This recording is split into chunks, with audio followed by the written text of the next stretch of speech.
Welcome to simply Shenba. இன்றைக்கி நம்ம கருவேப்பிலை துவையல் எப்படி செய்யலாங்க பார்க்கலாம். இதுக்கு தேவையான பொருட்கள் என்னென்னு பார்த்தீங்கன்னா, உளுந்தம்பருப்பு கொஞ்சம் எடுத்துருக்க 2 ஸ்பூன் அளவு, தேங்காய் துருவல், ஒரு 1/4 மூடி புளி, உப்பு, ஒரு கைப்பிடி அளவு கருவேப்பிலை, வரமிளகாய். இப்போ நம்ம எப்படி செய்யலாங்கிறத பார்க்கலாம் வாங்க. கடாயில் எண்ணெய் ஊற்றிக்கலாம். கொஞ்சம்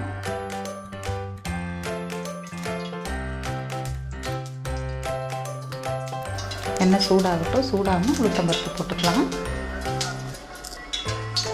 உளுத்தம்பருப்பு ஆட் பண்ணிக்கலாம். கருவேப்பிலை துவையலுக்கு பார்த்திங்கன்னா உளுத்தம்பருப்பு ஆட் பண்ணிக்கோங்க, அப்போ தான் டேஸ்ட் நல்லாயிருக்கும்.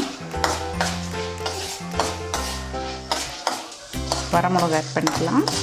நீங்கள் காரத்துக்கு ஏற்ற மாதிரி எடுத்துக்கோங்க.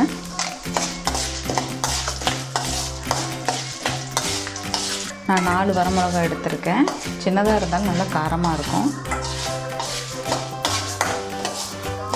இப்போ நம்ம கருவேப்பிலை ஆட் பண்ணிக்கலாம்.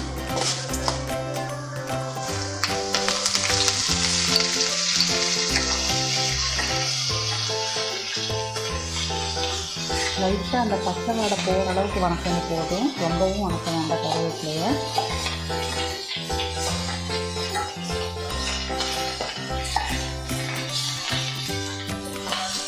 இப்போ கூடவே புளி ஆட் பண்ணிக்கலாம். ஒரு சின்ன துண்டு ஆட் பண்ணிக்கலாம்.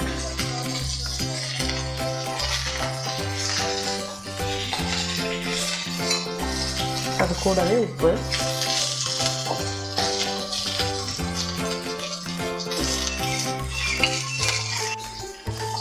உப்பு நான் 1 டீஸ்பூன் ஆட் பண்ணியிருக்கேன். நீங்கள் தேவையான அளவு எடுத்துக்கோங்க. கருவேப்பிலை பார்த்திங்கன்னா ரொம்பவும் வணக்கக்கூடாது, அந்த முறுமுறுன்னு ஆகக்கூடாது. அவ்வளோதான், கருவேப்பிலை இந்த அளவுக்கு நம்ம வதக்கினா போதும். இப்போ அடுப்பை ஆஃப் பண்ணிவிட்டு தேங்காய் துருவலை ஆட் பண்ணிக்கலாம்.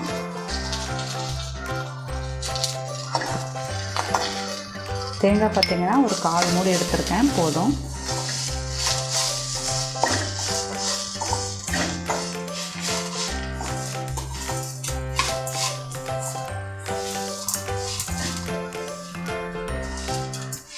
நல்லா மிக்ஸ் பண்ணி விட்டாச்சு. இது சூடு ஆறட்டும். ஆறினதும் நம்ம இதை அரைச்சி எடுத்துக்கலாம்.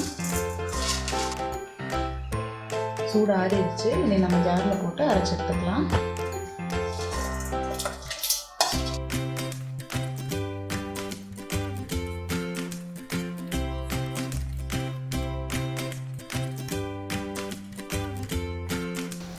இப்போ நம்ம கருவேப்பிலை துவையல் அரைச்சி எடுத்தாச்சு.